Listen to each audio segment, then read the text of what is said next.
Hello friends, welcome to smile talk paramedical channel. So ಈ ವಿಡಿಯೋದಲ್ಲಿ ಇವತ್ತು ಮಾರ್ನಿಂಗ್ ಒಂದು ದಿಂದ ಅಪ್ಡೇಟ್ ಆಗಿದೆ.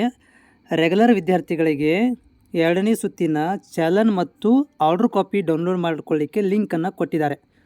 ಸೊ ಈ ಒಂದು ಲಿಂಕಿಗೆ ನೀವು ಹೋಗಿ ಆರ್ಡರ್ ಕಾಪಿ ಅಂದರೆ ಸೆಕೆಂಡ್ ರೌಂಡಲ್ಲಿ ಚಾಯ್ಸ್ ಮಾಡಿಬಿಟ್ಟಿರುವಂಥ ವಿದ್ಯಾರ್ಥಿಗಳು ಈಗ ಏನು ಮಾಡ್ಬೋದು, ಅವರು ಸೆಲೆಕ್ಟ್ ಆಗಿದ್ದರೆ ಅದಕ್ಕೆ ಚಲನ್ ಮತ್ತು ಆರ್ಡರ್ ಕಾಪಿ ಡೌನ್ಲೋಡ್ ಮಾಡ್ಕೋಬೇಕಾಗತ್ತೆ.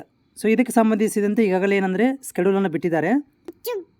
ಈ ಒಂದು ಸ್ಕೆಡ್ಯೂಲ್ ಒಳಗಡೆ ಆ್ಯಸ್ ಪರ್ ದ ಈ ಒಂದು ಸ್ಕೆಡ್ಯೂಲ್ನ ಪ್ರಕಾರ ಏನಂತಂದರೆ ನೀವುಗಳು ಫಾಲೋಅಪ್ ಮಾಡಬೇಕಾಗತ್ತೆ. ಈಗಾಗಲೇ ಏನಂದರೆ ಇವತ್ತಿಗೆ 26 ತಾರೀಕು ಇವತ್ತು. ಸೊ ಅದಕ್ಕೆ ಅಂದರೆ 4ನೇ ಕಾಲಮ್ ನೋಡ್ಬೋದು, seat allotted accepted student fees ಪೇಮೆಂಟನ್ನು 26ರಿಂದ 28 ತನಕ ಕೊಟ್ಟಿದ್ದಾರೆ.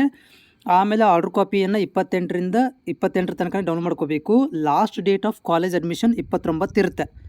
ಓಕೆ, ಇದು ಮುಗಿದ ಮೇಲೆ 29 ನಂತರ ಏನು ಮಾಡ್ತಾರೆ ಅಂತಂದರೆ ನಿಮ್ಮಗಳಿಗೆ ಮಾಪಪ್ ರೌಂಡನ್ನು ಬಿಡ್ತಾರೆ.